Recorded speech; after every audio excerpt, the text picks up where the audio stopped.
안녕하세요. CNG TV의 조영식입니다. 오늘은 2025년 새로 시작하는 CNG TV 캐덴 그래픽 지식 방송입니다. 오늘의 내용은 AI 시대 디지털 전환으로 여는 플랜트 조선 산업의 미래에 대해서 한번 알아보겠습니다. 오늘 또 굉장히 멋있는 세 분을 모시고 재미있게 한번 시작을 해보겠습니다. 우선 우리 장영수 교수님 한번 소개를 해주시죠. 네, 안녕하세요.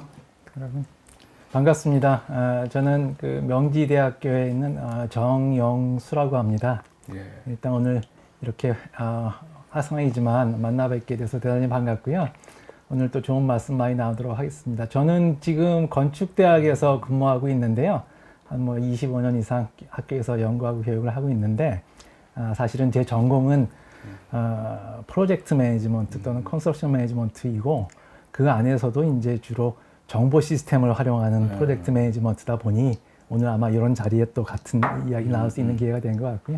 또 어떻게 보면 조금 생경하실 수도 있지만 이 PM이나 CM을 하시는 분들은 사실은 시설물 대상이 건축 토목의 중심을 하는 분도 있지만 사실은 다 포함되거든요. 그래서 저 같은 경우는 젊을 때 한 연구를 하면서 제일 초창기에는 제철소를 연구를 했었고요. 그 다음에는 이제 발전소 이따 소개했지만 주로 원전을 주로 하고 있고요. 그 다음에 제일 많이 최근에 관심 있고 하는 게 이제 스마트 팩토리입니다. 스마트 팩토리 중에서도 주로 하이테크, 그러니까 이제 반도체 디스플레이, 바이오 이 세 가지가 사실 시설물 관점에서 보면 거의 똑같다고 볼 수 있죠. 그래서 그쪽을 하고 있고요.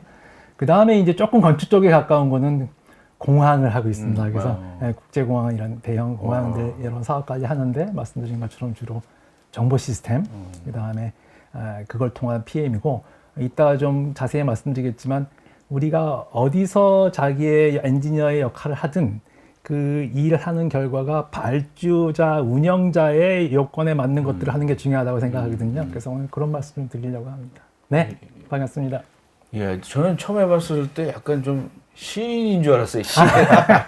이 머리도 잘 기르시고 그래가지고 그 문과 학장의 시인 옛날 제가 이제 조병환 선생님을 좀 아시는데 그런 느낌이 좀 났었습니다. 예, 다음에는 우리 그 중소조선 연구원이신 그 박진현 박사님 한번 자기 소개 좀 해주시죠. 반갑습니다. 박진형입니다. 저는 조선소에서 그 설계 자동화, 그다음에 생산 자동화, 그리고 스마트 야드, DT 이런 것들을 했습니다. 한 30여 년간 했고요. 한 반년 전서부터 이제 옮겨서 중소조선연구원에서 하고 있습니다. 지금 하고 있는 일은 이따가 말씀드리도록 하겠습니다. 예, 뭐 그 전에도 요번에 프로젝트 새로 하시는 걸 좀 소개를 해주실 거죠? 예, 그 내용이 들어가 있습니다. 다음에는 우리 헥사곤의 박정식 상무님. 네. 안녕하십니까. 헥사곤 ALI에서 근무하고 있는 박정식 팀장입니다. 예, 저는 2008년부터 헥사곤에서 지금 근무를 하고 있고요. 그리고 지금 현재는 그 아시아 퍼시픽 서비스 조직에서 그 엔지니어링 부분의 그 테크니컬 리드 코리아에서 맡고 있고, 네, 뭐 제 백그라운드는 주로 3D 솔루션이 되겠습니다. 네, 어쩌다 보니 얼떨결에 이 자리에 굉장하신 분들하고 같이 참석하게 됐는데, 네, 오늘 한번 열심히 설명을 드려보도록 하겠습니다. 우리 박정식 상무님은 실물을 보면 굉장히 멋쟁이십니다. 그래가지고 아닙니다.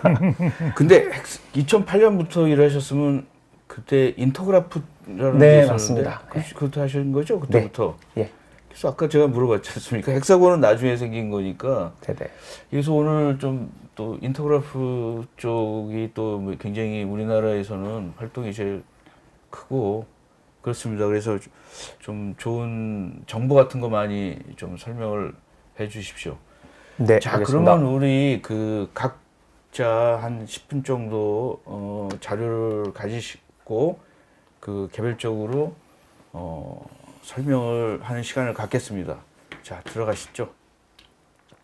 자, 요거 이제 네, 앞서 잠깐 말씀드렸던 것처럼 이제 저는 조금 넓은 관점에서 이제 최근에 우리가 특히 플랜트에서 이런 정보 관리가 어떻게 특히 소위 말하는 가장 중심어가 4차 산업혁명하고 스마트 팩토리 이런 것들이 되겠죠. 그래서 AI와 디지털 전환. 그래서 어떻게 좀 되냐라는 관점을 말씀드리려고 하고 앞서 말씀드린 것처럼 우리 각 개인들 여기 계신 분들 다 전문가들이시기 때문에 자기 건 다들 잘 하시는 분들이거든요. 근데 이제 우리가 어떤 특히 이제 이 플랜트 사업 관리를 하거나 엔지니어링을 할 때 우리가 엔지니어링사에 근무를 하든 건설사에 근무하건 또는 제작사에 근무하건 또는 뭐 다른 컨설팅사에 근무하건 결과적으로 앞서 말씀드린 것처럼 궁극의 목적은 그 발주 시설물을 만들고 쓰는 사람들의 요건, 그 사람들이 필요한 걸 만들어주는 게 굉장히 중요한데 그거 알고 있지만 자기 일을 열심히 하다 보면 그걸 놓칠 때가 있다는 거죠. 그런데 유능한 설계사무소, 엔지니어링사, 유능한 건설사, 또 유능한 컨설턴트는 그거를 잘 잊어먹지 않고 소위 말하는 발주자 리퀘어먼트를 잘 만족시키는 게 중요하다는 생각이 듭니다. 그런 관점에서 발주자 관점에서 좀 말씀을 드리도록 하겠습니다. 다음 한번 볼까요? 그래서 이 그림을 이제 하나 처음에 갖고 왔는데요. 다들 엔지니어링이나 우리 건설사 관점에서 열심히들 잘 하세요. 그런데 한 가지 아까 제가 지금 말씀드린 놓친 건데, 요거는 소위 말하는 ISO 스탠다드에 이런 소위 말하는 요 플랜트 쪽에 시설물들의 어떤 정보 관리를 위한 거에 있는 하나의 설명이에요. 근데 제가 갖고 온 이유는 여기 보면 재밌는 말이 있어요. Secondary Business Process란 말이 있고요. Primary Business란 말이 있어요. 이거 간단히 말씀드리면 Secondary Business Process는 저희가 하는 일이에요. 설계하고 만들고 운영하고. Primary Business 뭐냐면 그 스마트 공장을 돌려서 물건을 생산하는 거예요. 예를 들면 반도체를 생산을 하고 디스플레이 생산을 하는 거예요. 그럼 여기서 보면 뭐냐면 발주자의 목적은 저 프라이머리 비즈니스라는 거죠. 그러니까 우리가 시설 건설도 잘하고 운영하는 것도 도움을 줘야 되지만 결과적으로 그거의 목적은 프라이머리 비즈니스가 잘 되게 해줘야 된다는 거를 제가 이제 시작을 하면서 그래서 가로 안에 잠깐 써놨는데 아직도 이게 뭐 우리 본능적으로 우리 업역이 그쪽이다 보니 건설 시설 중심에서 생각을 했다면 그거의 전문가지만 운영 가치의 중심으로 가야 된다. 이 가치라는 거는 이걸 얼마만큼 우리가 소위 전통적이라는 가치는 거는 뭐냐면 뭐 일정 비용 품질을 얘기했거든요. 거기서 넘어가야 된다는 거예요. 다시 얘기하면 저 프라이머리 비즈니스를 하는 어떤 생산품을 만들어내는 그 생산자가 더 많은 생산을 예를 들면 세계 무대에서 더 우위를 가지고 이런 걸 할 수 있도록 시설 운영이 그거를 서포팅을 해줘야 된다는 거죠. 이건 굉장히 큰 가치입니다.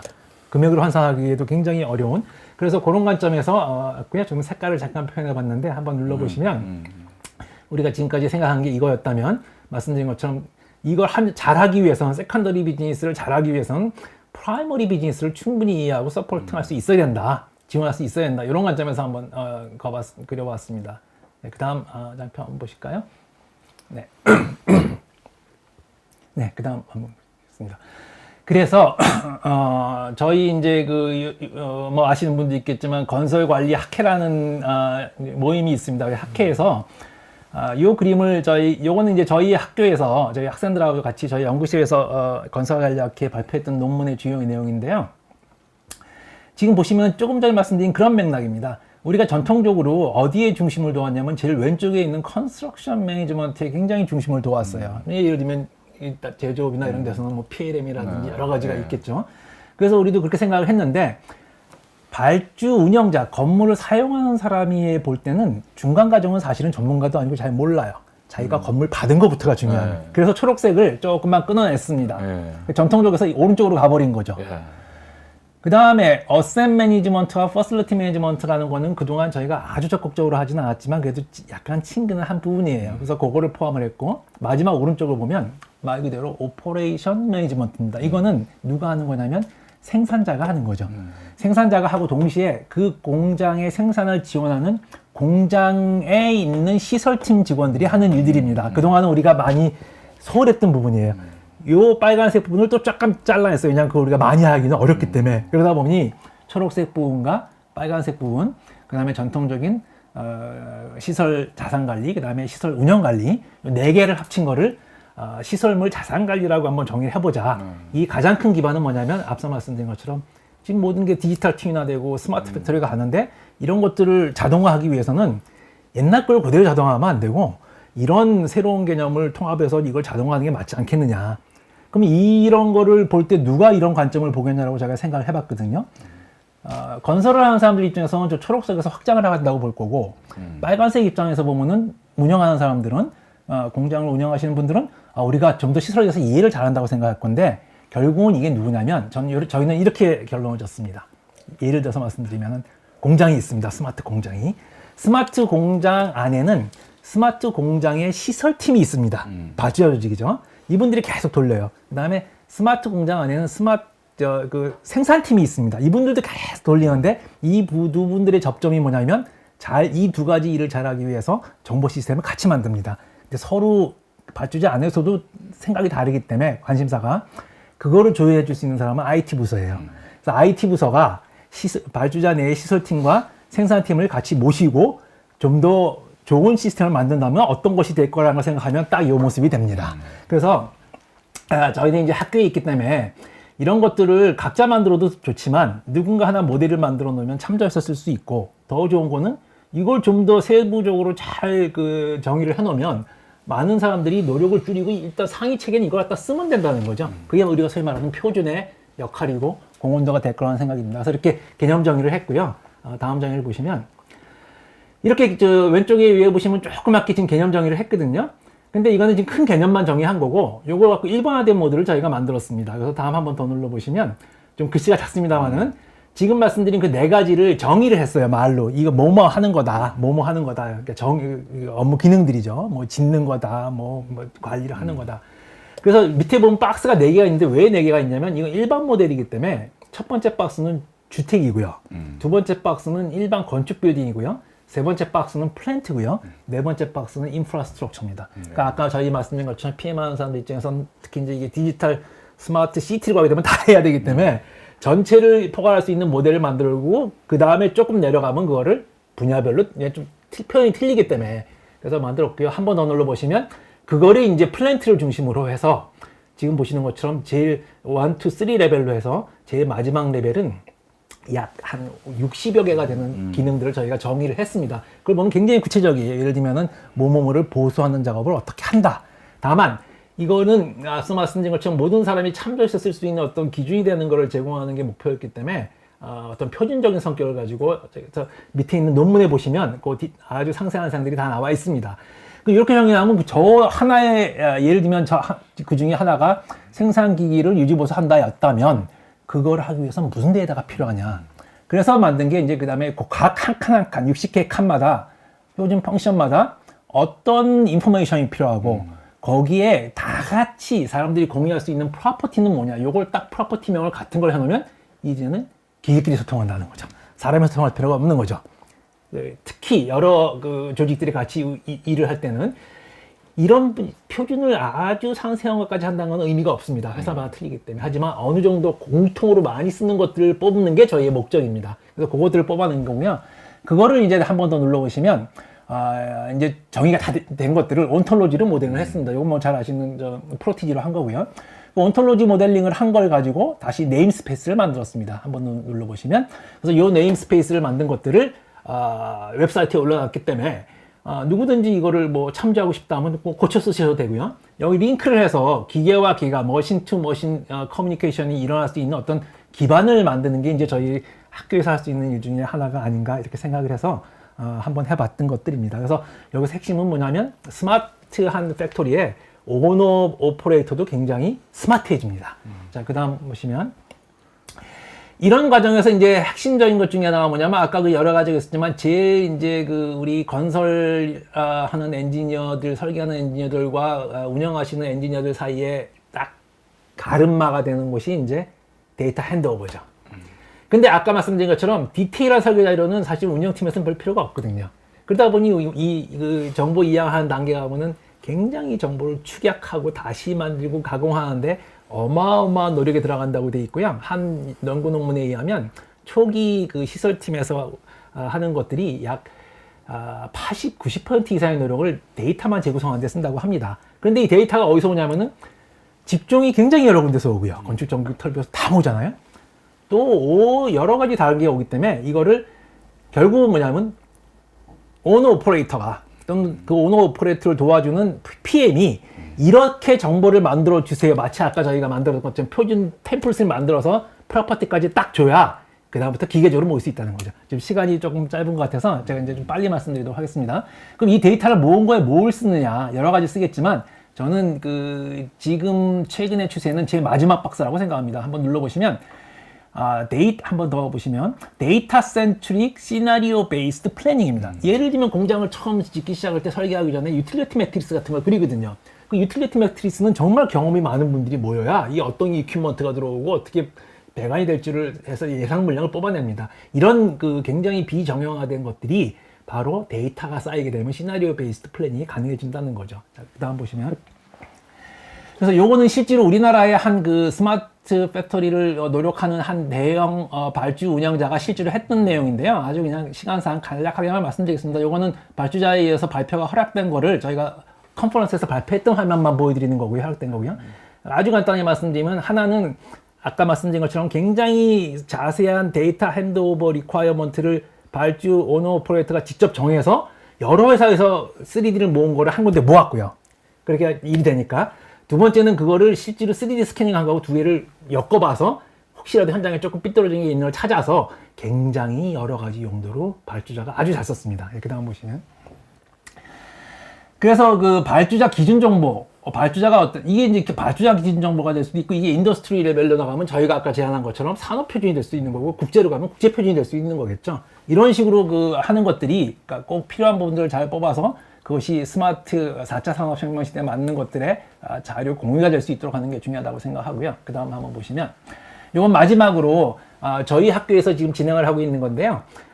지금 원전 분야의 국제 표준이 많이 있긴 한데, 원전 분야의 정보 공유를 위한 국제 표준은 이 표준이 처음입니다. 1836-1이고요. 제목은 뉴클리어 디지털 에코시스템 프레임워크라고 표현했고, 요거는 지금 한국이 사실은 제가 프로젝트 리더를 맡고 있습니다. 그래서 요게 끝나면 이제 뭐 형상 관리라든지 브렉다운 스트럭처의 ISO들이 개발을 할 건데, 앞에서 말씀드린 내용 똑같은 지금 절차로 처음에 원전 생태계에서 어떤 정보의 공유가 어떤 가치를 갖고 필요한지를 먼저 정의하고, 아까 말씀드린 그런 방법을 통해서 이제 온톨로지를 만들고 밑에 프로퍼티까지 다 정리를 해나가는 이런 과정들을 진행을 하고 있고요.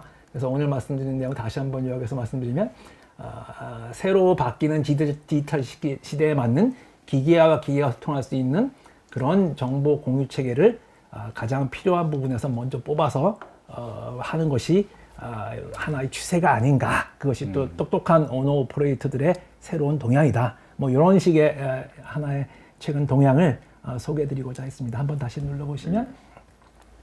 예, 그래서 아까 말씀드린 것처럼 지금 프레임워크로 시작을 했지만 이제 계속 진행이 될 수 있을 거고요. 우리 한국이 저희가 계속 주도를 하려고 하고 있습니다. 네, 이상입니다. 이 지금 하고 있으신 거가 이제 그 뉴클리어 쪽인데, 원전 쪽인데, 그 원전 지금 그 대전에 있는 그분들이랑 뭐 이렇게 당연히 협력을 하고 있습니다. 협력하고 네, 있습니다. 왜냐하면 이건 국제 표준을 만든 거기 때문에요. 네. 저희도 이제 한수원, 한기 이런 데 계신 분들한테 다 이게 저희가 만드는 것들을 중간에 말씀을 나누고, 저희뿐만 아니라 이러면 프랑스 같은 경우는 또 EDF에서 또 다 네. 자문을 하고요. 각 나라의 이런 원전 관련 기관들이 전부 검토를 같이 하면서 만들고 있습니다.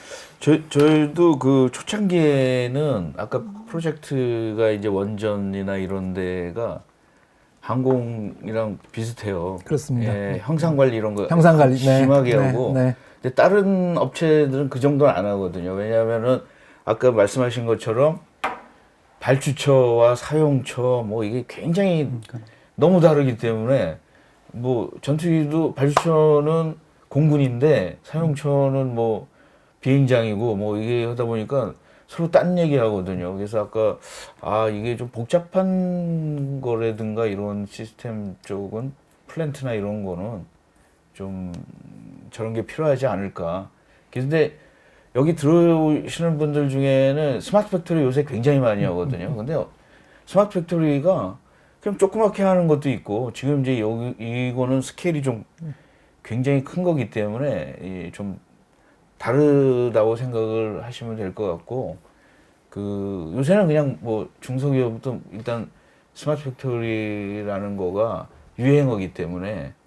근데 여기는 이제 굉장히 크게 표준 뭐 이런 쪽으로 하고 계시는 거라고 생각이 들어요. 한 가지 첨언하고 싶은 거는 이제 저희가 마지막엔 저 원전 쪽을 말씀드렸지만 앞에 이제 주로 스마트 팩토리 말씀드렸는데 그게 아까 말씀드린 것처럼 같은 이제 맥락에서 진행이 되고 있는 거고 또 한 가지는 그 스마트 팩토리도 생태계이기 때문에 네. 그 안에는 이제 대형 그것도 있지만 사실은 요즘 또 중소기업의 스마트 팩토리화도 또 같은 맥락이거든요. 네. 그래서 어찌 보면 대중소기업들이 모두 다 같이 정보를 쓰고 공유할 수 있는 이미 약간의 지금 약간 ERP적인 성격에 대한 것들은 지금 많은 노력들을 하고 계세요. 근데 이제 저희가 말씀드린 거는 그것보다 더 폭이 넓은 전체 뭐 기술적인 면이 다 포함된 건데 뭐 어떤 맞습니다. 그런 맥락에서 말씀을 좀. 저는 이거 보고서 이제 개인적으로다가는 아까 보니까 이제 대전 쪽에 그 이제 그런 분들이 많으시는데 그 뭐 아까 보니까 산업 데이터 협회라는 데도 있고 네, 저희 같이 협업하고 예, 있습니다. 그 협하시죠? 네네, K-스텝. 네네. 그거 난 그걸 보니까 그거 해야 되겠다라는 생각이 네. 딱 들어서 저도 거기 그 뭐 표준에 참여를 하고 있는데 이게 저도 이제 제 분야만 관심이 있잖아요. 사실은 뭐 항공 쪽이니까 그리고 뭐 조선 근데 이게 좀 전체적으로 만나서 뭐 이렇게 코디네이션을 하는 거가 한국도 이제 필요하지 않을까 이런 생각들을 좀 맞습니다. 예, 자기만 막 표준하고 나중에 딱 보니까 그래서 우리나라도 스마트 팩토리 보면은 외국의 뭐 CES나 뭐 이런데 뭐 하노바 이런 데 가서 딱 보고서 우리 이거 해야 된다 이렇게 하는 거 아니라 좀 공부 좀 많이 하고 서로 소통이 필요하지 않을까 이런 생각을 좀 해봤습니다. 예, 감사드리고요. 질문은 나중에 이제 다 너무 발표 잘해주셔가지고 자 그러면은 또 다음 발표 시작하겠습니다. 예, 중소조선연구원의 박진형입니다. 네. 발표의 제목은 조선업의 디지털 전환입니다. 다음 페이지. 네. 예, 중소조선연구원은 대형 조선소가 아니고 이제 중소조선소, 그다음에 협력사 이런 데에 기술 향상 뭐 이런 쪽에 주로 관심을 가지고 일을 하고 있습니다. 위치한 곳은 부산입니다. 제가 이제 초면에 질문을 하나 딱 드리려고 그러는데 지금 근무를 대기업에서 하셨잖아요. 삼성 그 조선 네, 지금 입장이 좀 중공업에서 달라요. 했는데 여기 딱 왔을 때 좀 큰 차이가 뭔 것 같습니까? 왜냐하면 모든 사람이 조선연구원인데 중소조선연구원은 뭘까? 왜냐하면 배를 작은 걸 만드는 건지 아니면은 큰 건데 중소기업에서 어떤 하청이나 뭐 작은 어떤 부분을 하는 건지 그 어떤 건지 좀 예, 좀 그 명확하게 이제 좀 얘기를 해주시죠. 모든 분이 다 아시겠지만은 예. 국내에는 커다란 조선소가 있습니다. 예, 예. 뭐 하나오션, 그다음에 HD 현대, 그다음에 삼성 음. 이런 곳 대기업이라고 네. 대형 조선소입니다. 이런 곳은 아무래도 규모도 크고 뭐 이러다 보니까는 최근 기술 같은 것들이 좀 잘 적용이 돼서 네. 어떻게 하면 생산성을 높일까 네. 많은 연구를 했습니다. 근데 그렇지 않고 이제 중소조선 조금 좀 규모가 작다든지 만들어내는 척수가 좀 작은 곳도 있고 협력사 커다란 조선소에 부분적으로 만드는 그런 조선소들도 있습니다. 그런 데 같은 경우에는 아무래도 좀 열악한 부분들이 있는데 그런 것도 같이 좀 내용이 나오니까 말씀을 드리도록 하겠습니다. 근데 이 어떤 거 있잖아요. 선박이 작은데 기술적으로는 더 많이 필요한 것도 있지 않을까요?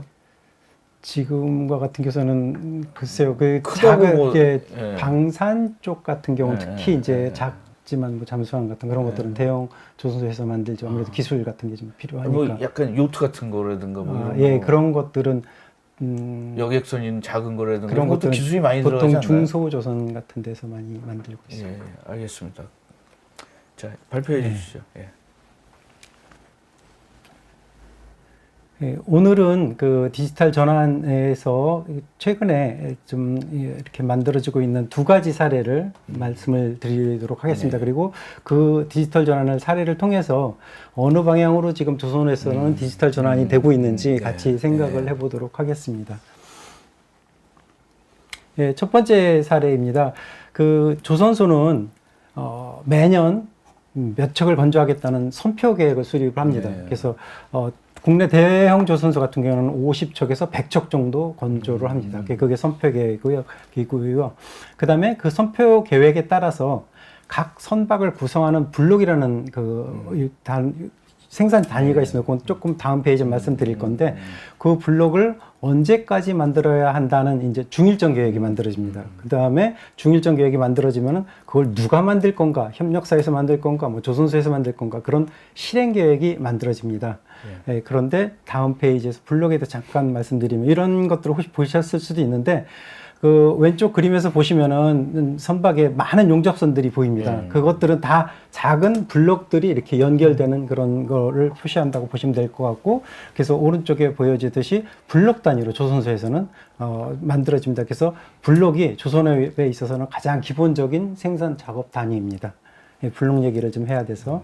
그래서 처음에 이제 선표 계획에 따라서 몇 척 만들 거야. 그러면은 그 척마다 이제 어떤 블록은 언제까지 만들어져야 돼. 그게 만들어지면은 그러면은 이제 조선소에서는 그러면은 이 블록은 어디서 만들 건가 이런 것들을 결정을 합니다. 조선소에서 모든 것들을 다 만들 수는 없어요. 그래서 일부만 조선소에서 만들고 일부는 협력사에서 만듭니다.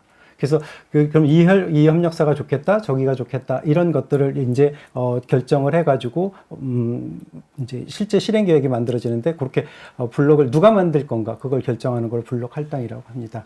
그래서 그런 것들은 배 선종이나 그 협력사의 설비, 부하 이런 것들을 고려해서 정해지게 됩니다. 근데 이거 만들어서 큰 조선소를 어떻게 보내요? 그거는 대부분 그 블록 사이즈에 따라서 다르게 대부분 그 도로에서 운송할 수 있는 크기 이상입니다. 그래서 바지선 같은 거가 운항을 하게 됩니다. 예, 근데 이제 문제는 협력사에서도 만드는데 협력사 IT 환경이 아까 잠깐 여쭤보신 건데 열악합니다. 그래서 조선소에서 굉장히 다양한 데이터를 풍부한 데이터를 만들지만은 열악해가지고 그 외국인 노동자가 이제 점점 최근 들어서 많아지고 있습니다. 그런데 그 풍부한 정보를 받을 수가 없기 때문에 2D 도면만 갖고 보기 때문에 정보를 받는 것도 좀 부족하고, 그 다음에 계획을 짜는 데 있어서도 물량 확인이 조금 부족하고, 그 다음에 만든 다음에 그런 실적도 실시간 파악이 쉽지가 않습니다. 이런 문제가 좀 있고요. 그래서 이제 디지털 플랫폼 이제 드디어 말씀을 드리는데 그 해결책 중에 하나로 이렇게 디지털 플랫폼을 생각을 할 수가 있습니다. 이 디지털 플랫폼은 조선사에서 이제 만들어지는 설계 정보, 생산 정보를 공유할 수 있는 플랫폼을 만드는 겁니다. 이렇게 플랫폼을 만들면은 협력사는 이 플랫폼에 들어와서 3D 정보로 생산 정보, 설계 정보를 확인을 하고, 그 다음에 보다 정확하게 물량을 확인할 수가 있고, 그 다음에 실적도 그 ICT 기술로다가 자동으로 확인하고, 이런 것들이 이제 과제의 큰 방향이 되겠습니다. 그래서 이 과제는 이제 산자부에서 조선산업 생산협업 디지털 전환 기술 개발이라는 걸로 해서 4년간 올해부터 진행될 예정이고요. 효과는 무엇보다도 이제 생산 정보가 협력사나 조선소 것들이 공유가 되니까 이 물리적인 벽이 없어진다고 이렇게 표현할 수가 있을 것 같아요. 그래서 공간적인 정보의 단절 문제를 이렇게 디지털 플랫폼을 통해서 제거할 수 있지 않나 이렇게 생각을 하고, 그렇게 됨으로써 조선소의 생태계가 좀 더 강화된다 생각할 수가 있겠습니다. 예, 그리고 이 그림은 조금 아까 그 정 교수님이 말씀하셨던 그거랑 조금 비슷한 것 같아요. 그 아까 퍼실리티 에셋 매니지먼트에서 컨스트럭션 매니지, 오퍼레이션 매니지 했었는데, 이게 어떻게 보면은 왼쪽이 생산, 그 조금 아까 여태까지는 생산만 말씀을 드린 거고, 오른쪽이 이제 운영, 유지, 보수, 예, 그 다음에 위에는 설계. 그래서 이런 모든 거를 다 담을 수 있는 플랫폼이 만들어진다고 하면은 사실 설계에서부터 만들어지고 그다음에 운영 요수 보수하는데 수십 년간이 걸리거든요. 그러니까 뭐 정보가 제대로 이렇게 교류가 안 됩니다. 그래서 아까 정 교수님은 어떤 데이터 표준 개념에서 말씀하셨지만, 저는 정보의 교환 이런 측면에서 지금은 단절돼 있지만 이런 것들로 해서 정보의 공유가 좀 원활하게 된다면 유지 보수한 그런 문제점을 다시 설계 쪽으로다가 피드백해서 다시 이제 새로운 좀 더 좋은 설계들이 만들어지지 않을까. 다음에는 이런 것까지 담는 디지털 플랫폼이 필요하다 이렇게 생각을 합니다. 저도 저기 축적된 경험과 지식이 핵심 경쟁력이란 말이 아주 눈에 들어오네요. 이 PC의 특징이죠. 근데 저는 이제 약간 딴지 같은데 제가 젊은 시절에도 이런 얘기를 매번 나왔는데 아 왜 이렇게 뭐 소프트웨어 하면 또 이게 문제고 이 소프트웨어를 사면 저게 문제고 그러니까 뭐 요즘에는 이해는 가요. 왜냐면 디지털 뭐 CAD 이런 거가 갖고 또 조선업계에서 우리나라에 맞는 뭐 우리네 동기나 후배들이 계속 새로운 3D 조선 CAD 만든다고 그랬다가 뭐 사라지고 네, 그렇죠. 제가 기억하는 것만 5번 하고 있습니다. 근데 이건 되게 필요한 거예요. 필요하지 않다는 얘기는 안 하는데 현업에서 얼마만큼 빨리빨리 쓰고 편하게 쓸 수 있냐가 관건인 것 같아요. 맞아요. 지금까지 이제 책상 속에 각각 개개인의 서랍 속에 있는 걸 어떻게 이제 꺼내서 올릴 건가 그거라고 보시면 돼요. 그래서 요즘에는 그 기술이 그런 것들을 할 수 있는 기술이 나오지 않았나 생각을 합니다. 예. 그래서 첫 번째 사례 말씀드렸고요. 두 번째 사례 다음 페이지. 랭체인 얘기를 조금 하겠습니다. 그 좀 익숙하지 않은 단어이긴 한데. 요 관심이 많을 것 같은데 여기 오시는 분들 중에 굉장히 수준이 높으신 분이 많아요. 그래서 요거는 재밌을 것 같은데요. 한번 그래서 요거에 대해서 간단히 말씀드리겠습니다. 예, 제가 이제 파이프 오토 라우팅, 자동 배관 AI 기법으로 하는 거를 좀 고민한 적이 있었는데 전체는 안 하고 오늘은 설계 조건을 어떻게 시스템으로 가져올까 그거에 대해서 고민한 부분인데 그 부분에 대해서 좀 말씀을 드리도록 하겠습니다. 다음 페이지. 예, 배관 모델링 할 때 정말 많은 것들을 고려를 해야 되더라고요. P&ID는 물론이고 그 다음에 그 위험적인 것 때문에 룰 레귤레이션 지켜야 되고 그 다음에 만드는 것마다 이제 조선소마다 어떤 표준이 있기 때문에 핸드북이라고 하는 스탠다드 지켜야 되고 그 다음에 블록이 어떻게 쪼개져야 되는지 그런 것도 알기 때문에 블록 분할 상황도 고려를 해야 되고 그런데요. 다음 페이지 보면은 실제 CAD에서는 그런 것들을 지원해주지 않고 P&ID 정보는 어트리뷰트를 갖고 오죠. 근데 나머지는 다 없어서 다 설계자의 머릿속에 암묵적으로 저장이 돼 있어요. 그 많은 것들이 그걸 정리하고 이제 하나를 딱 파이프라인을 그리기 시작합니다. 이때까지. 그래서 어떻게 보면 암묵적인 지식이 가지고 한다 이렇게 할 수가 있을 것 같은데 다음 페이지. 근데 우연히 제가 팔란티어가 온톨로지 기법으로 아까 온톨로지 말씀하시더라고요. 기법으로 이제 객체의 속성, 그다음에 무엇보다 객체 간의 관계, 기능 이런 걸 굉장히 유연하고 그것도 무엇보다도 컴퓨터스럽게 정의를 하더라고요. 그걸 좀 알게 됐는데 다음 페이지. 예, 그래서 온톨로지 기법으로다가 객체 간의 관계를 설계하는 사례도 많고 아까 말씀하신 것처럼 건축에서도 그렇게 되는 것 같고요. 그래서 다음 페이지. 일단 명시적으로도 표시를 좀 해봤습니다. 2D 속성은 CAD에 들어가요. 근데 3D 모델상에 객체 간의 관계를 나타내는데 그런 것들은 이제 대부분 다 머릿속에 있었거든요. 예를 들면은 여기 이제 밑에 점선으로 퓨어 오일 라인은 하나의 플랜지는 보일러를 피해야 한다. 이런 거가 있는데 이제 이거는 저쪽에 away from 이렇게 해놨어요. 멀리 떨어져야 된다.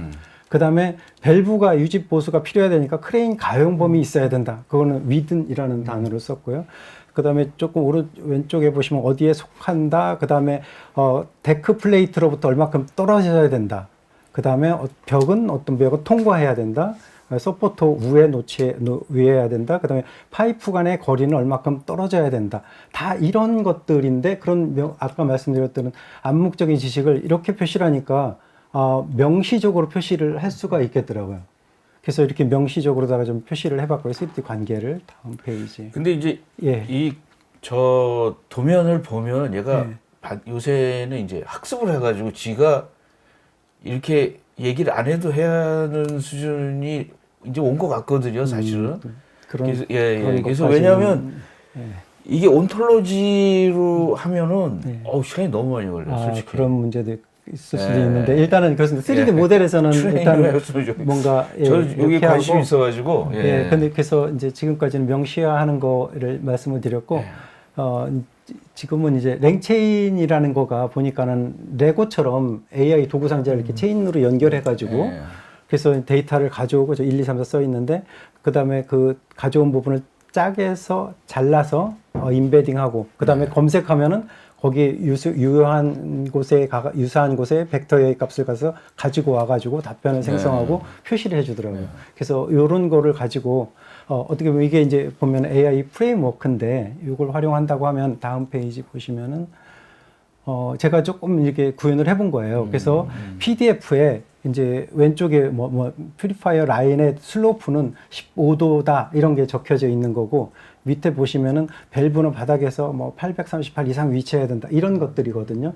그래서 그런 것들이 적혀져 있는 PDF 파일을 말씀하신 파이썬 프로그램으로 구현을 해본 거예요. 그래서 이렇게 제이슨 파일로 저장을 하고 다음 페이지 보시면.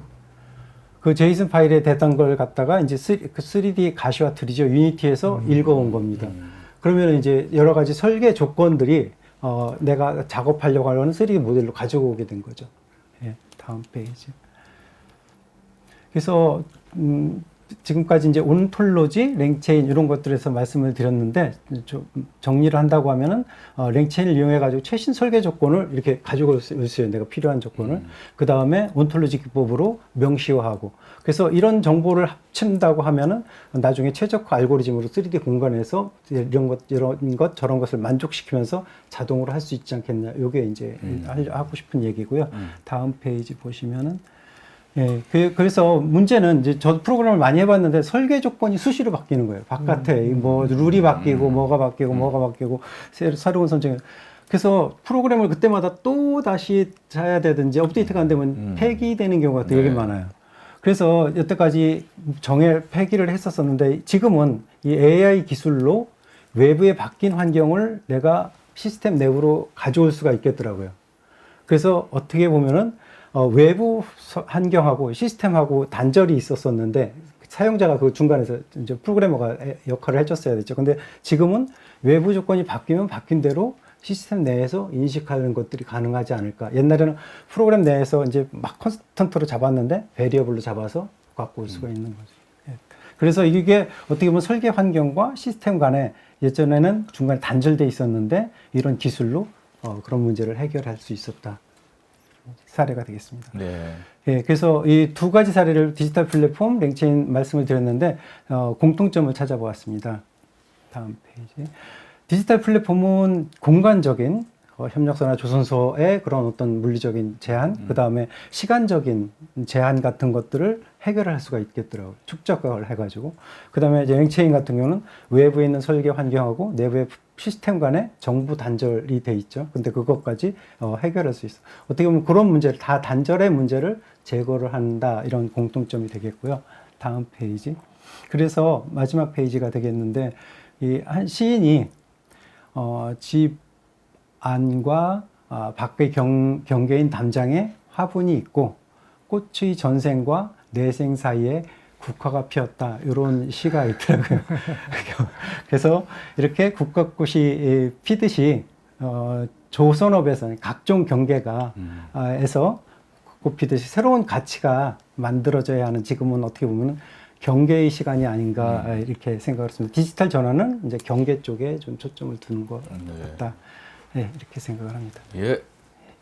두 분이 박씨네요. 나는 몰랐는데 박정식 팀장께서 사모님께서 또 마지막으로 좀 발표를 해주십시오. 예, 헥사곤 ALI의 박정식 팀장입니다.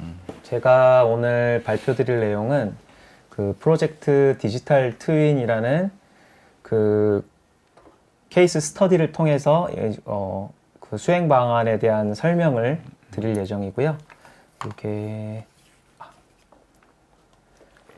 네, 먼저 저희 헥사곤이라는 회사에 대해서 간단하게 소개해드리고 그리고 바로 진행하도록 하겠습니다.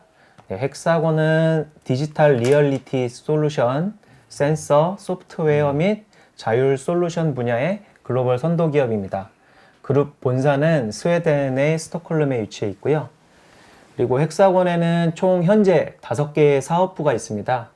그래서 그 사업부를 보면은 화면에 보시는 것처럼 Asset Lifecycle Intelligence 디비전, 그 다음에 Autonomous Solutions 디비전, Geosystems 디비전, Manufacturing Intelligence 디비전, 그리고 Safety, Infrastructure and Geospatial 디비전, 이렇게 5개 디비전이 있는데 그 제가 일하고 있는 곳은 Asset Lifecycle Intelligence 디비전이고요. 그래서 저희가 헥사곤 ALI라고 부르고 있습니다. 그 헥사곤에서 제공하는 여러 솔루션 포트폴리오들이 있는데 그 중에서 이제 오늘 저희가 디지털 전환이라는 주제로 봤을 때 가장 밀접한 포트폴리오가 이제 스마트 디지털 리얼리티 솔루션 포트폴리오고요. 보시면 이제 왼쪽에 파란색은 디지털 프로젝트 수행과 관련된 그 솔루션들 목록이고, 오른쪽에는 디지털 에셋 해갖고 디지털 자산들을 운영하고 관리하기 위한 이런 소프트웨어들을 소개를 해드리고 있습니다. 이 홈페이지에서 확인하실 수가 있습니다. 그래서 지금부터 이제 저희 케이스 스터디를 통한 프로젝트 디지털 트윈 수행 방안에 대해서 말씀을 드릴 거고, 첫 번째는 시스템 컨피규레이션, 어떻게 시스템을 구축했는지 뭐 자세하게는 설명 못 드리지만은 시간상 그 간단하게만 한번 보여드리고, 그 다음에 이렇게 수행함으로 인해서 우리가 어떤 향후 프로젝트에서는 이런 방향으로 가야 되겠다라고 하는 구축 전략, 그리고 마지막으로는 프로젝트 수행하면서 적용 시 예상되는 문제점, 고려사항들을 좀 간단하게 소개를 드릴까 합니다. 요거는 저 사우디 아람코 해외 선진사에서 수행한 내용을 바탕으로 작성이 되었습니다. 먼저 시스템 컨피규레이션은 여기 오른쪽 편에 이렇게 박싱되어 있는 부분이 바로 프로젝트 디지털 트윈이라고 해서 벤더라든가 서브 컨트랙터에서 제출된 여러 가지 데이터, 그리고 저희 헥사곤 엔지니어링 툴에서 생성된 이런 데이터들이 그 헥사곤의 SPF나 졸트 인테그레이션 내지는 SDX라는 솔루션에 의해서 통합 솔루션입니다. 통합되고, 그 다음에 이렇게 시각화한 정보들을 통해서 대시보드를 통해서 이렇게 실시간 프로젝트 상황들을 확인할 수 있고, 그 다음에 이런 여러 시스템들의 그 활용을 하면서 프로젝트를 수행을 한다 라는 개념으로 보시면 되고요. 이렇게 프로젝트 디지털 트윈으로 수행된 프로젝트를 그 발주처 오너 쪽에다가 핸드오버 하면은 그 발주처 오너사에서는 오퍼레이셔널 디지털 트윈이라는 이제 자체 시스템에서 또 활용을 하게 되는 그런 개념이라고 보시면 되겠습니다. 그러면은 요 프로젝트 디지털 트윈에 우리 헥사곤의 솔루션을 적용한 이유가 뭐냐? 그러면은 뭐 당연히 다 좋은 것만 있겠죠. 그 중에서 핵심적인 것만 몇 가지 설명드리면, 그 CFOS라고 해서 그 요즘에는 발주처 오너에서 그 프로젝트를 할 때 그 ITB라고 하죠. 입찰 안내서에 그 이 CFOS를 준수해서 데이터를 핸드오버 해라 라는 이제 요구사항들이 많이 올라오고 있습니다. CFOS라는 거는 캐피탈 퍼실리티 인포메이션 핸드오버 스페시피케이션의 약자로, 말하자면 이 업계에서 개발한 그 데이터 핸드오버의 표준, 스탠다드라고 보시면 되고, 국제 표준입니다. 그래서 요거 찾아보시면은 인터넷에서 바로 이렇게 해서 정보들, 그리고 최신 정보들이나 엑셀 파일로 정리된 내용들, 이런 것들도 다운로드 받아 보실 수 있습니다. 그래서 요거 저희 헥사곤의 S3DX에서 이 CFOS를 준수해서 데이터 관리가 가능하고 핸드오버를 하실 수가 있습니다. 그 외에는 뭐 유연한 데이터 연계를 통한 시스템 통합, 그 다음에 실시간으로 대시보드를 통해서 프로젝트 현황 등을 확인한다거나, 그 다음에 이 3D 데이터를 베이스로 다 해서 이런 시각화가 가능하다, 또는 이제 문서 관리가 가능하다, 뭐 이런 이유로다가 저 헥사곤 솔루션을 적용한다, 이렇게 보시면 되겠고요. 요거는 이제 그 중에서 그 파워 BI와 연계해서 뭔가 좀 그래픽적으로 해갖고서는 현재 프로젝트 현황을 잘 볼 수 있는 이런 화면을 하나 샘플로 보여드리고, 그 다음에 요거는 이제 그 각 툴들, 그 엔지니어링 툴에서 생성되는 데이터 및 그 다음에 비엔지니어링 툴, 넌 엔지니어링 시스템에서 생성되는 또 여러 가지 정보들이, 데이터들이 있죠. 이런 데이터들을 SDX를 통해서, 그리고 비엔지니어링 데이터는 저희 졸트라는 솔루션을 통해서 이렇게 SDX 환경으로 통합되는 것을 간단하게 보여드리고 있고요. 그 다음에 그 다양한 시스템과 연계해서 3D 기반의 데이터 시각화를 할 수가 있다. 뭐 대표적으로 컨스트럭션 스테이터스라던가 프로젝트 퍼포먼스, 그 다음에 프로젝트 비용과 관련된 부분들조차도 이렇게 데이터들을 통해서 우리가 시각화를 할 수가 있습니다. 그 다음에 이 프로젝트 디지털 트윈을 통해서 배운 레슨런들을 통해서 앞으로의 구축 방향이 어떻게 될지 간단하게 보여드리면, 데이터의 실시간 연계를 통해서 프로젝트 현황을 오너와도 공유할 수 있는 이런 시스템을 갖추면 좋겠다. 그런 내용이고, 그 다음에는 그 프로젝트 현황 파악이 아까도 이제 뭐 대시보드를 통해서 프로젝트 현황을 실시간으로 파악할 수 있다라고 말씀드렸는데, EPC뿐만 아니라 그 프로젝트 수행사뿐만이 아니라 오너 관점에서 이 대시보드 구축이 필요하겠다. 예, 그런 내용이고요. 그 다음에 그 활용 방안에 대해서, 그럼 EPC 관점에서 이 프로젝트 디지털 트윈을 어떻게 활용할 것이냐. 왜냐하면 이 프로젝트 디지털 트윈이라는 것도 결국에는 우리가 디지털 쌍둥이를 만들기 위해서 굉장히 많은 데이터를 또 수행사는 입력도 해야 되고, 뭐 그러다 보니 인력도 많이 들 테고 비용도 많이 들 텐데, 당연히 발주처 입장에서는 프로젝트 디지털 트윈을 이용해서 핸드오버 받으면은 그 양질의 프로젝트 데이터를 확보할 수도 있고, 그 다음에 그런 어떤 프로젝트 현황도 그때그때 파악할 수가 있는 이점이 있는데, EPC 관점에서도 뭐 이런 장점들이 있을 수 있다. 조금 원론적인 얘기긴 하지만 신뢰할 수 있는 시스템을 구축해서 뭐 홍보도 하실 수 있겠고요. 그 다음에 효율적으로 리스크를 관리를 할 수 있겠다. 그리고 디지털 트윈을 구축해서 그 정확하고 정합성이 높은 데이터로 프로젝트의 가시성을 확보할 수 있겠다. 그 다음에 설계 품질도 향상시킬 수 있고, 업무 효율 개선시킬 수 있고, 협업 환경을 구축해서 결과적으로 업무 절차를 개선해서 생산성을 향상할 수 있겠다라는 뭐 이제 이런 좋은 내용이죠.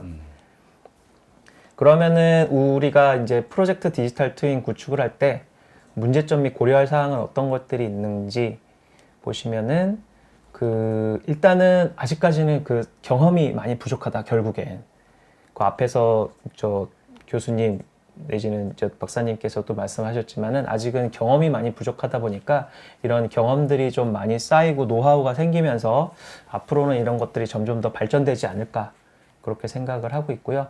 두 번째는 이제 프로젝트 디지털 트윈에 활용할 데이터가 많이 부족하다.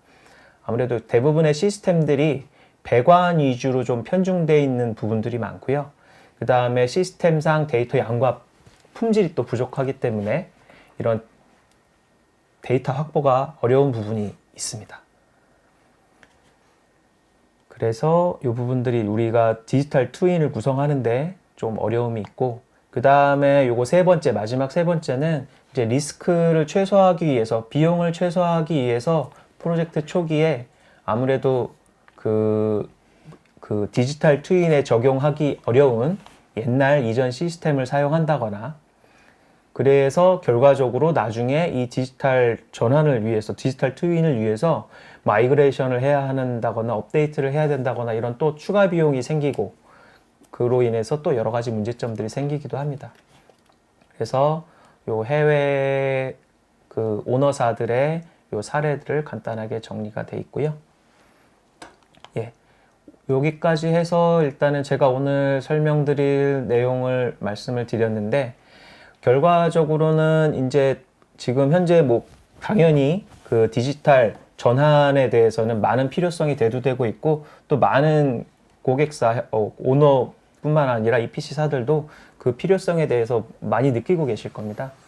그렇지만은 결국에는 이거를 갖다가 계속 그 안정적으로 디지털 전환을 이뤄가기 위해서는 굉장히 많은 노력이 아직도 많이 필요한 상황이다. 예. 그래서 이런 노력들을 많이 해야 된다라는 말씀을 드리고 제 발표를 여기서 마치도록 하겠습니다. 감사합니다. 이 아람코 프로젝트가 이제 끝난 건가요? 아니면 진행되고 있는 건가요? 이게? 이게 일단은 제가 정확히는 네. 알지는 못하는데, 일단은 이런 주제를 가지고 개념으로다가 실행을 한 거고요. 그 다음에 이제 실행을 한 결과를 어떻게 보면 조금 공유를 했다라고 보시면 됩니다. 그래서 그리고- 이게 어느 정도 성공적이었는지는 솔직히 조금 의문이긴 합니다, 아직까지. 그 헥사곤에서 이거를 들어갔을 때 네. 뭐 전체적으로 다 거기서 나는 솔루션에 코어가 들어간 건가요? 아니면은 뭐 이렇게 예, 기본적으로는 그 설계를 위한 엔지니어링 툴이라고 하는데, 이제 2D 쪽부터 뭐 예를 들면 P&ID나 그 인스트루멘테이션, 그리고 뭐 일렉트리칼, 그리고 그 3D. 그 3D는 이제 스마트 3D 이런 식으로 들어가고, 그 다음에 이런 엔지니어링 툴들은 각각에서 이제 또 이렇게 작업이 되는 거다 보니까 요거를 통합적으로 관리하기 위한 그 SPF 스마트 플랜트 파운데이션이라던가 SDX 그리고 이제 우리 엔지니어링 툴에서 나오지 않은 다른 뭐 2D 도면이라던가 2D CAD 아니면은 뭐 종이 도면이 될 수도 있고요. 그런 뭐 명세서라던가 뭐 스펙시트 데이터 시트 같은 게 될 수도 있는데, 그런 데이터들도 그 졸트라는 솔루션 XALT입니다. 그래서 졸트라는 솔루션을 이용해서 우리 통합 환경에다가 또 이렇게 임포트할 수 있는 그런 기능들도 갖추고 있습니다. 그러면 이제 그거를 이제 프로젝트를 하는데 네. 그 프로젝트를 뭐 시뮬레이션 하거나 예측하기 위해서 프로젝트 디지털 트윈을 지금 사용했다는 얘기인가요? 좀 그 헷갈려서라도. 네네네. 그 결국에는 이제 그 디지털 전환을 위해서 네. 그 디지털 트윈이라는 개념을 가지고 네. 프로젝트를 수행을 해보자. 그 프로젝트라는 건 결국에는 그 수행사 EPC사들이나 그 다음에 이제 오너까지 해갖고서는 같이 수행을 지금 해야 막 돼요. 하고 있는 전통적으로 하고 있는 거는 이제 피지컬 세계에서 프로젝트고 네네, 맞습니다. 이거는 이제 그 디지털 트윈 프로젝트를 하는데 네네. 그 나중에 이 회사 여기서 또 자기네들이 프로젝트를 끝나고 나면은 플랜트라는 아웃풋이 있는데 네. 그거에 대한 피지컬 트윈은 누가 하나요? 이게 아직은 피지컬 트윈을 실제로 하면서 예. 왜냐하면 하면서 저희가 설계를 하면서 예. 실제로 공사도 같이 하기 때문에 그 피지컬도 같이 포함된 내용이라고 보시면 되고요. 예. 같이 진행을 해서 이런 성과가 있었고 앞으로 이런 보완점이 필요하다. 그리고 뭐 하나 추가로 말씀드리자면은 이제 저희 솔루션 중에서는 AI하고 조금 관련된 네. 부분이 저희 통합 툴 중에 이제 SDX2가 이제 통합 기존의 SDX에서 이제 한 단계 버전업된 거기에서는 이제 그 AI 엔진을 이용해서 그 P&ID 종이로 된 P&ID를 예를 들면 이제 스캔해서 PDF로 갖고 계신다거나 아니면 그냥 오토캐드 도면으로 되어 있는 것들을 결국에는 이게 디지털화 되려면은 이런 그 도면들이 어떤 그 안에 태그들로 인해서 나중에 우리가 그 통합 시스템에서 검색도 돼야 되고 조회도 가능해야 되고 관련된 도면이 뜨면은 그 관련된 뭐 기기라던가 인스트루먼트 뭐 이런 항목들이 3D에서도 또 이렇게 같이 조회가 돼야 되는데 그 2D 도면이라던가 아니면 PDF 스캔된 도면을 얘가 이제 자동으로 읽어서 거기서 태그를 추출해 갖고 우리 시스템에다 건네주는 그런 부분들이 현재 AI를 이용해서 구현이 되어 있습니다. 지금 이제 세 분들이 얘기한 거에 이제 공통점도 저는 많이 있는 것 같아요. 그 AI인데 근데 이제 아까 말씀하신 거 중에 그 뭐 랭체인이나 이런 거 했을 때 막 이게 데이터들이 내가 필요한 거를 연결시키는 부분들이 뭐 기존에 있는 AI한테 의존하는 것이 아니라 자기네들이 그 뭐 그래픽 DB든 뭐 디지털 스레드든 이런 게 있어야 되지 않을까 이런 생각을 하거든요. 왜냐하면 굉장히 그 다른 분야의 데이터도 뭔가 연결을 해야 되는 시점이 온 것 같은데 그거에 대해서 옛날 DB를 가지고 연결하기는 좀 쉽지 않을까 이런 생각을 좀 해보고 있거든요. 그래서 뭐 요새 디지털 트윈이나 이런 얘기 많이 나오면 업체에서도 야 우리 디지털 스레드도 어떻게 뭐 전략이 있다 이런 거를 저는 꼭 물어보는데 헥사곤에서는 또 뭐 그런 전략 같은 거가 있습니까? 이렇게 보면은 좀 다양한 데이터들을 좀 통합적으로 이렇게 뭐 옛날엔 그거 약간 필요 없었는데 지금은 앞으로는 좀 라이프 사이클 전체 걸쳐서도 뭔가 연결해야 되고 예. 뭐 안전이나 뭐 이런 아까 말씀드리는 것처럼 유저빌리티 뭐 이런데 안전이나 뭐 이런 것도 뭔가 연결을 해야 되는데 옛날에는 따로따로 하고 만나서 회의하고 막 뭐 하고 했는데 지금은 좀 그런 부분들의 전략이 있을 것 같은 생각이 들거든요. 네네.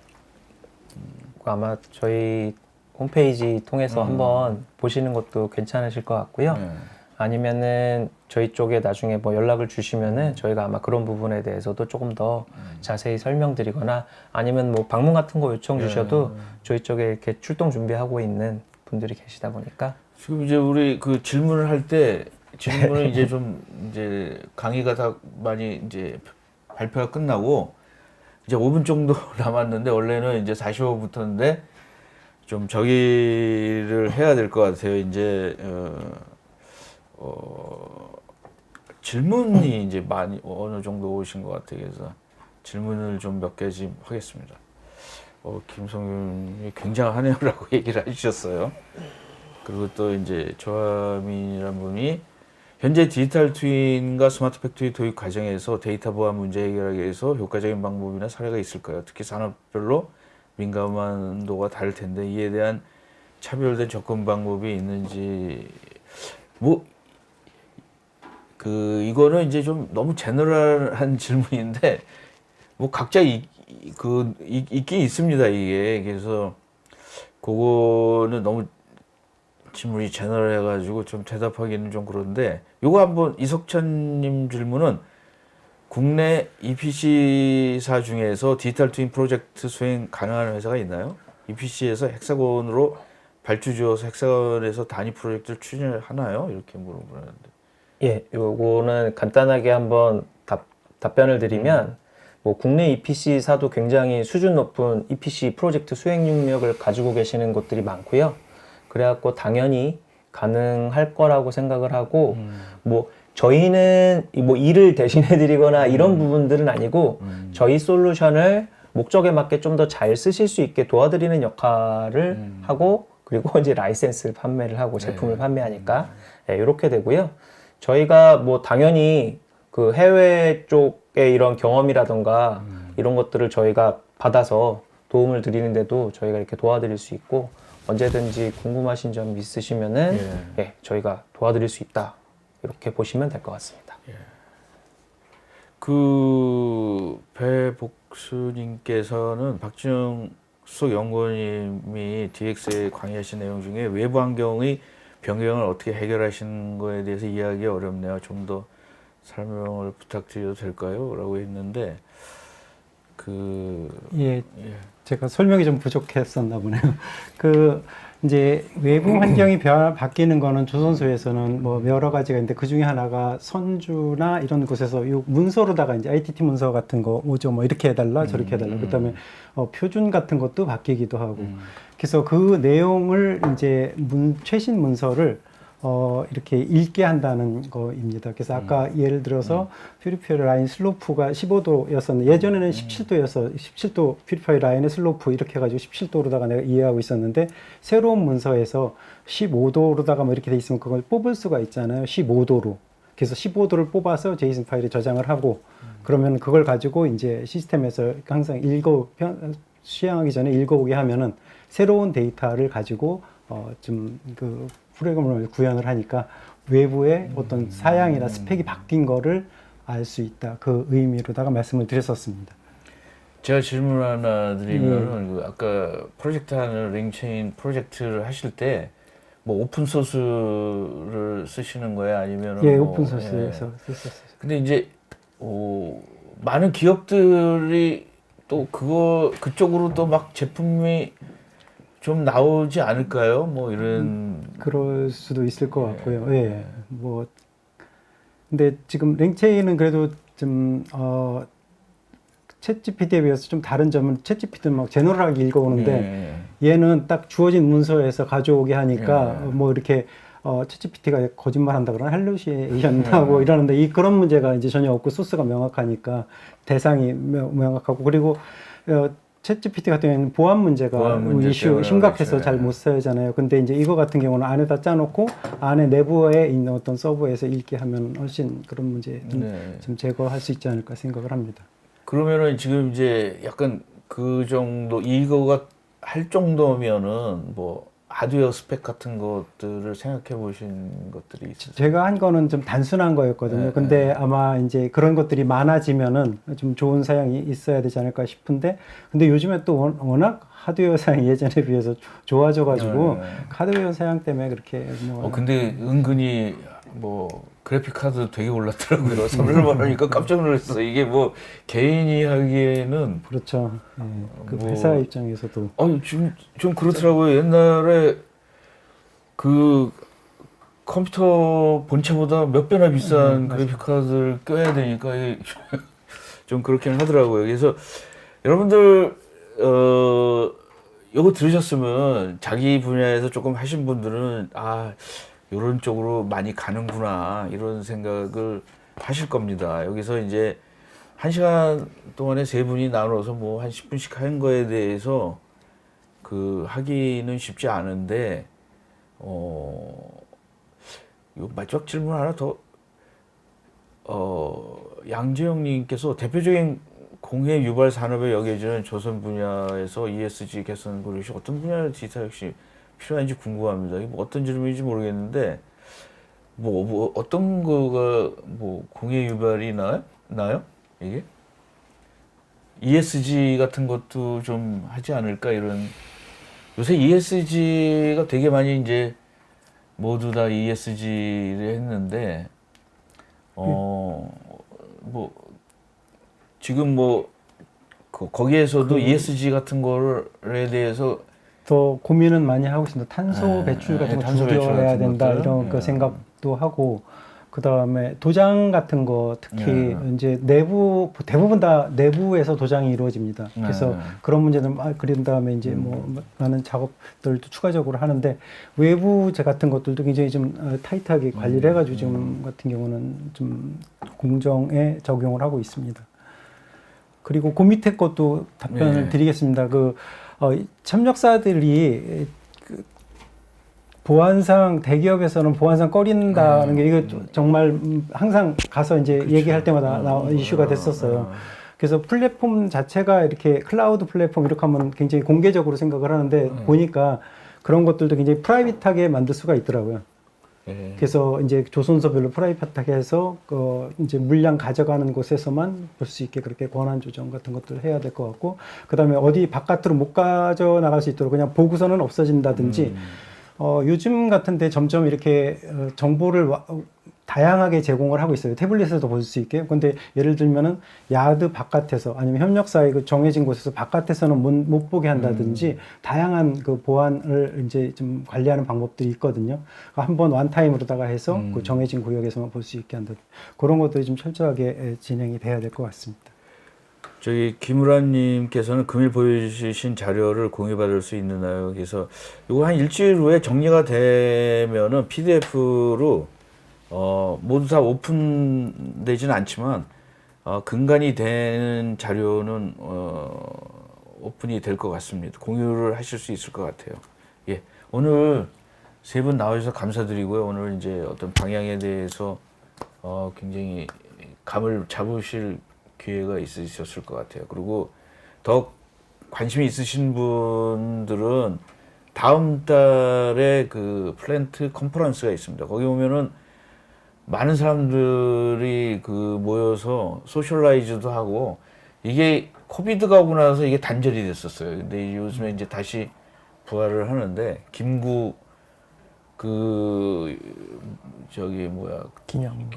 기념관 거기서 하는데, 그 숙대에 있는데 거기서 하는데 오셔서 좀 소셜라이징도 새로운 사람 만나고, 제 생각은 제가 여기서 이렇게 하면 몇 년 동안 하면서 느끼는 건 결국 자료를 가지고 내가 변하지 않습니다. 인간은 인간을 만나야지만 변화됩니다. 이게 뭐 자료 받았다고 그래서 알 수 있으면은 AI가 다 하게요. 뭐 이제 그래서 오늘 시청해 주셔서 감사드리고, 오늘 그 강의는 여기까지 마치겠습니다. 오늘 나와주셔서 세 분 다시 한번 감사드립니다.